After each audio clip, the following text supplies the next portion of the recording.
All right. Hello, everybody. So today is a live story time with Teacher Cole. I am excited to be here. I'm feeling pretty good today. It's been a while since I've done this. I had a problem getting online. So sorry about that. There's been some changes since I was sick and I had a hard time getting this working. All right. So today we are going to read the story, The Sorcerer's Apprentice. It is based on the poem by Johann von Goethe, and it is retold by Fiona Chandler, illustrated by Polly Bernatene. So we're going to read a story about a young apprentice and what happens when he tries to take the easy or lazy way out. Let's get to our story. The Sorcerer's Apprentice.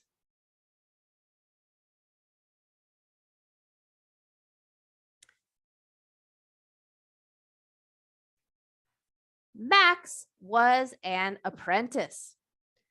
Sticklewick, the sorcerer, had promised to teach him magic, but so far, all Max seemed to do was clean. He had spent the entire morning cleaning the workshop, and he still hadn't finished. Mop this, polish that. I'm fed up with it.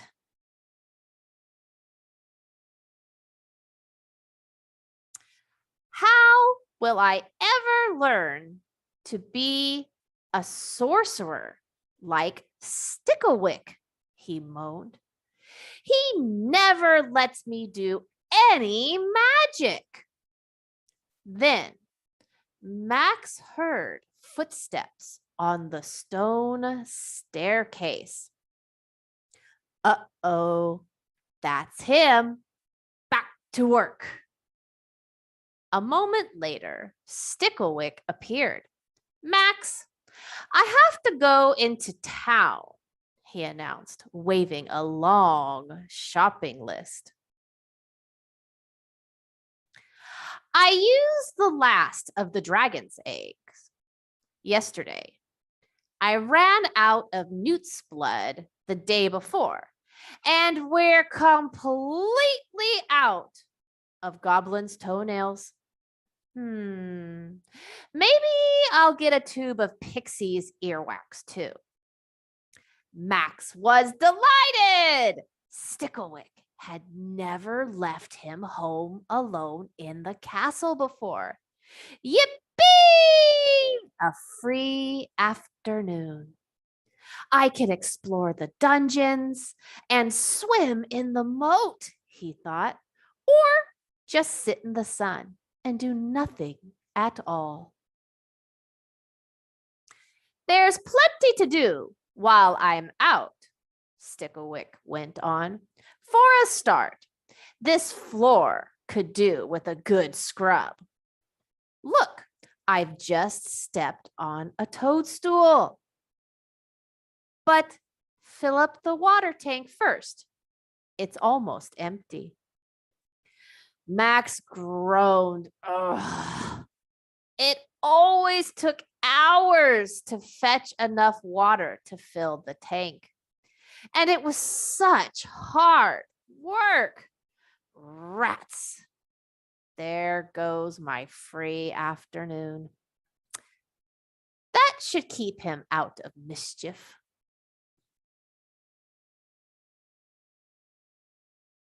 Oh, one more thing, Sticklewick added. Don't try any spells, he frowned. Or I'll turn you into a tadpole, he threatened, his bushy eyebrows bristling. With that, there was a flash of light and a puff of purple smoke. The sorcerer was gone. Well, don't Just stand there, croaked a little voice. You have work to do. It was Tabitha, Sticklewick's toad. Oh, hop it, said Max crossly. I've been working hard all morning. I need a rest first. There's no need to be rude, said Tabitha, hopping onto a broomstick.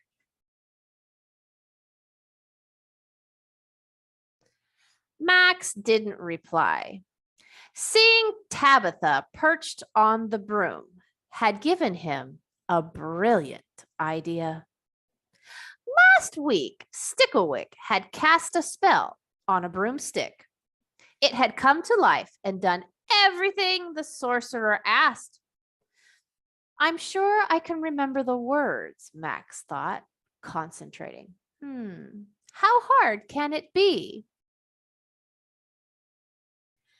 You're up to something, said Tabitha. You'd better not try a spell. You heard Sticklewick. Don't be such a spoil sport, said Max. What harm can it do? Anyway, he won't know. Max closed his eyes and thought for a moment. Taking a deep breath, he said the magic words. Root and branch of old oak tree, bring this broom to life for me. All at once, the broom began to twitch. It grew 2 skinny arms and 2 skinny legs.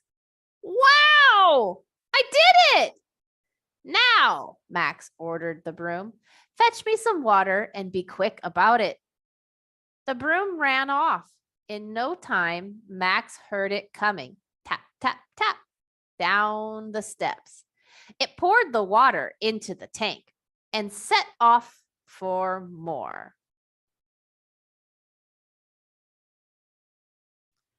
Feeling very pleased with himself, Max flopped down on the sorcerer's chair. Time for a snooze, he yawned. Soon he was fast asleep. Max woke up to find Tabitha hopping on his lap. What is it? He mumbled sleepily. Get up, get up, get up! She croaked, jumping up and down. It's a disaster, she explained. The tank is overflowing and the broom won't stop. Max leaped up. Water was sloshing over the sides of the tank, and the broom was clattering down the steps again. Stop, he shouted. That's enough. But the broom took no notice. Streams of water poured across the floor. Oh no! Now what?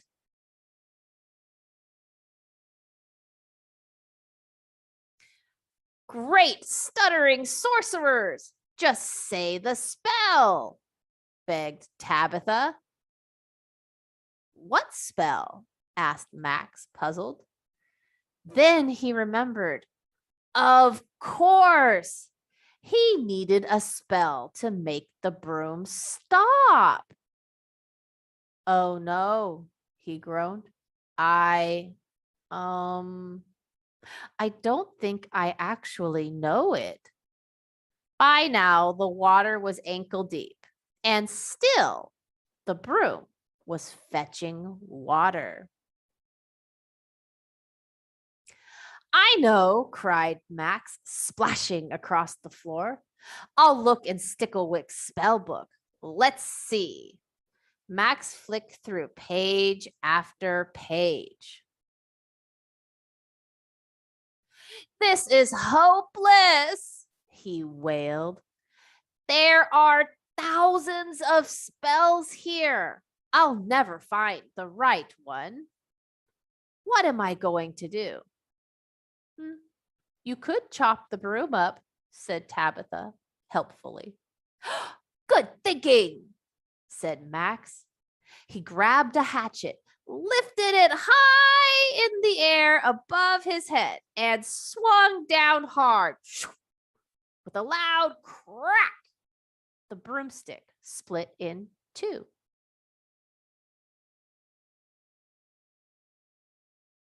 That was close, said Max with a sigh of relief. Thanks, Tabitha. You're brilliant. Tabitha, what's wrong? Tabitha was gazing in horror at the broomstick halves. Just look, she croaked. Max's eyes opened wide. The two pieces of the broom were moving, and each piece was growing new arms and legs. Faster than ever, the brooms raced off for more water. I'm in big trouble now, thought Max glumly. In no time, the brooms were back, sloshing water everywhere. Max did everything he could think of to try and stop them. He tried tripping them. He even tried to sit on them. But it was no use.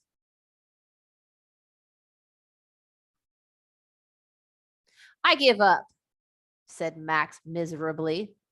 Sticklewick is going to be furious. I wonder what it's like to be a tadpole. Meanwhile, the brooms were still dashing in and out, up and down the steps, and all the time, the water was getting deeper. Soon it reached Max's knees, then his waist, then his chest. Splash, splosh! The brooms flung a few more pails of water into the room. Waves washed across the workshop.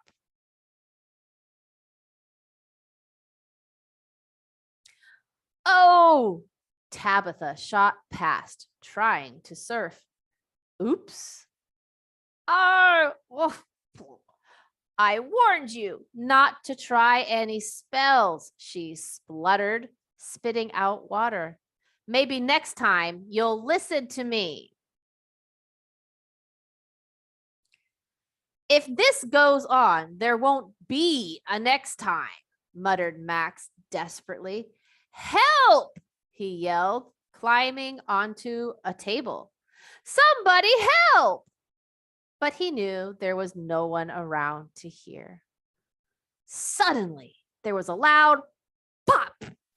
Sticklewick appeared in a shower of green sparks. What on earth? Before he could catch his breath, the two brooms flew down the steps and flung yet more water into the workshop. Galloping goblins, cried the sorcerer. What has that boy been doing? Quickly, he raised his wand and spoke the magic words. Eye of bat and tooth of boar, return to how you were before. In a flash, one of the brooms vanished. The other whizzed across the floor and stood neatly against a table. Finally, with a loud glug, glug, glug, the water began to drain away. Nervously, Max climbed down from the table. His knees felt weak. I'm in for it now. Sticklewick glared at him. Well, what have you got to say for yourself? I'm really sorry. That's not good enough, roared Sticklewick. I warned you. Now it's tadpole time. Max dived behind the water tank. Please don't turn me into a tadpole, he cried. I won't ever meddle with magic again. No, you won't, snapped Sticklewick. Tadpoles can't do simple spells, and they certainly can't do tricky ones. He paused and thought for a second. Max didn't dare move. That was quite a difficult spell you did.